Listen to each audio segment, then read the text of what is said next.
Anyone not in a good place? Anyone want to push a photographer out of the way? Oh my gosh. So as I was explaining before, the show is made up of, on the screens, you'll see the original Women's Project from 1999. Maybe, do we want to pull some chairs or something? Oh, well, you want to stand here? Anyone want to sit down on the floor? Okay. Anyway, on the screens, which you can't see, you want to turn around and see the screen. Right now, what is on the two screens to the right are the original Women's Project, and on the left are just occasionally one or two pictures that I sort of like to sort of pull out of the show and give extra emphasis to. After the Women's Project goes through the two screens, then there's a whole series on new work since the Women's Project from 1999. So there's work that leads up to today. This is the new work. It's done really printed on an Epson printer in my office. It's almost like putting out a magazine. As we shoot the pictures, we almost throw them up there. It's a little daunting to me. Some of the work has been done previous to the Women's Project because I wanted to go ahead and incorporate those women in the show. But it is a work in progress. We have Venus and Serena Williams coming up. We have Marina Bromwitz, the artist coming up. So there's work in progress. And while we're here in Hong Kong, we'll be working on this Asian people that we would like to photograph as well. Yao Chen, everyone, I actually photographed Yao Chen for the Curly calendar, and I thought she was so important. I did not know who Yao Chen was myself, but as I did my research, I realized she was probably one of the most famous people in the world because of her social media following, of over 30 million people. And she is an incredible person who is a celebrity who has used who she is to basically work with refugees and make that plight more aware. And she's received recognition because she's an incredible example of what to do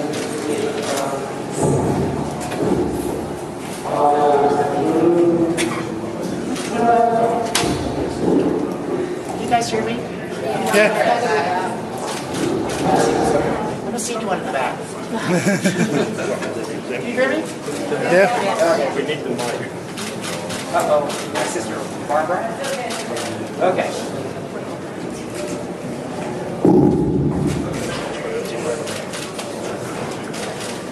Okay, who else do we have up here? Sheryl Sandberg. Amazing. She sat for our project. She walked into the office. This is her office at Facebook, and she just sat down like that, and I said, great.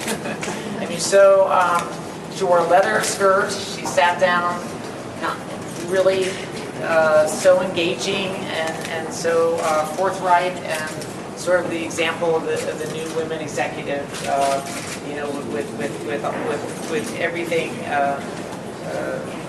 I'm not going to say this right, but I was so impressed with her confidence. And that is one of the things that has happened with this set of pictures that I didn't have in 1999. I feel like there is a new feeling of confidence in the women sitting and having their photographs taken, and they seem to know who they are and what they're doing much more than where we were in 1999. I'm looking at Kathleen Kennedy.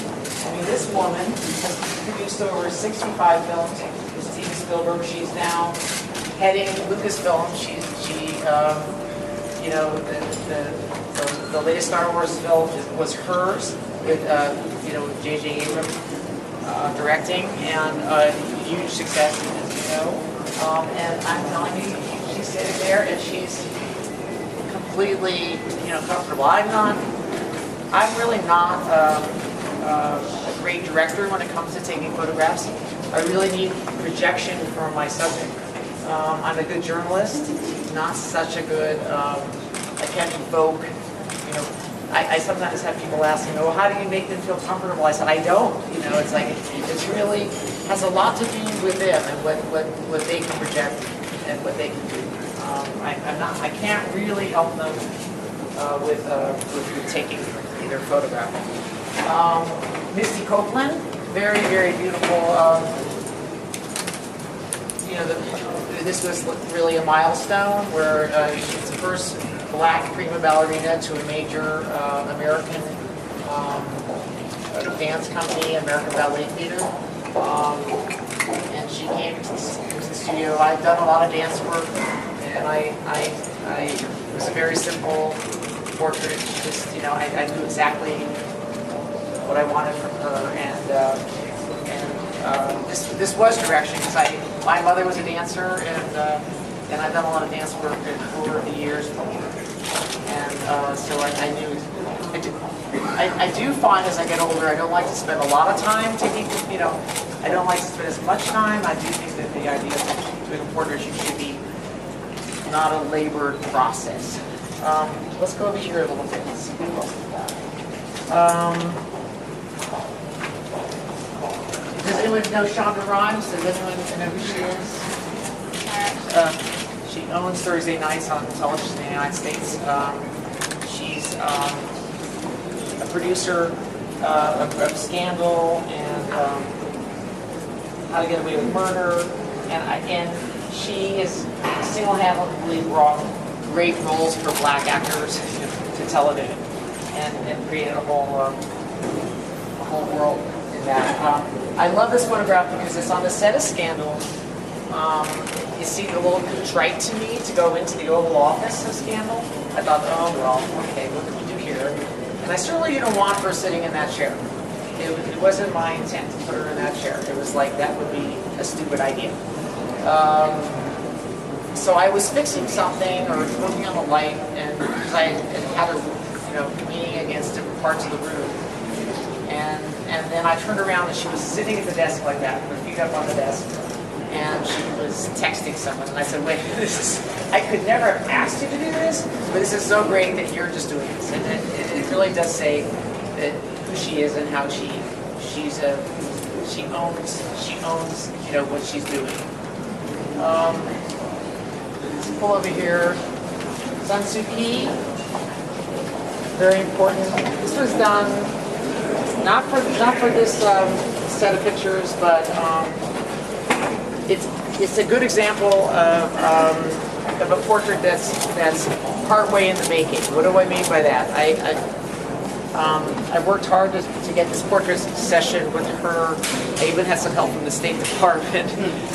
She was coming to the United States and she was doing a talk. They said no, she could not do it. They gave me 5 minutes before she went on stage. And so she sat down in front of my gray, which is, I'm not so excited always about shooting that kind of portrait style. And she sat down, and I took this portrait in maybe 5 minutes. And at the very same time I said, can I come to Burma? And she said yes. So this is a portrait, in the making. So this is kind of a study on the way to going to Burma and finishing this portrait session up, which I do plan to do.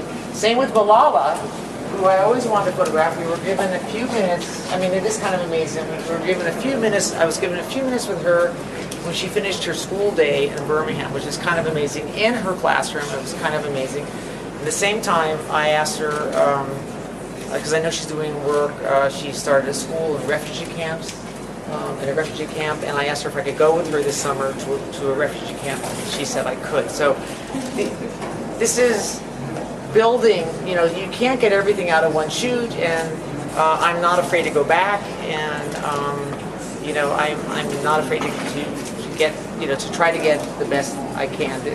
Along those lines, I can tell you about the Jane Goodall shoot. Again, this one I only had a few minutes. It wasn't what I wanted to do. Who wants to shoot Jane Goodall in a studio?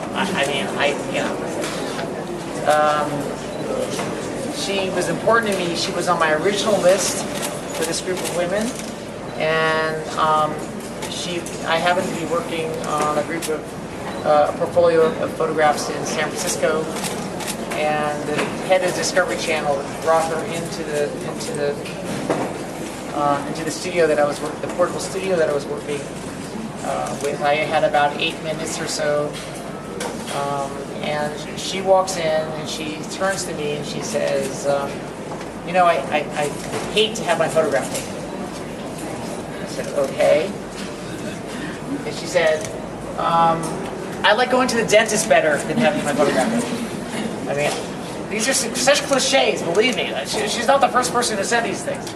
So, and then, and the truth is, I'm so used to people not liking to have their photograph taken that it's not a surprise to me. Honestly, if you think about it, who wants to have their photograph taken? It's like such a moment of having to confront yourself and who you are and what you're supposed to look like and who you look like and if you look good and is it a good hair day or all those things, and your soul. It's complicated.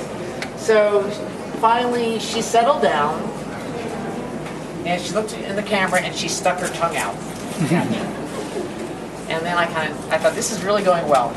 So then she settled down and I took a few more frames like this and it was all over. And then I got back to my studio and started to look at the pictures and I realized, oh my goodness, it's like I'm a primate. And she's like communicating to me with her face and her eyes and sticking out the tongue. That was all. If I was an orangutan, I'd be madly in love with her. So like it was really good. And then I don't know if any of you saw on YouTube, just in the last month, I think, her releasing an orangutan to the wild. Did anyone see that? I cried. Did anyone see it? Yeah? Did you see it? Yeah. Okay, so tell us what happened. It's so beautiful. You do it. I'm not going to see it. Okay. So beautiful. They're filming her, and the orangutan is let out of the cage, and the orangutan walks away. It's very quiet. There's no one's making a sound. And the orangutan walks 20, 30 feet away from the cage, turns around, comes back, and embraces her and hugs her, and then walks away. I'm sorry, but of course why did they call me up when she did that? It's like that would have been a great book. I think there was a photograph in the film team. Anyway, we are in touch with the Jane Goodall Foundation, and they have promised that at some point I can go out to the green with her. But still, I do love this photograph very much. I'm going to open it to you, and I'm sure you have some questions, and if you don't, that's great.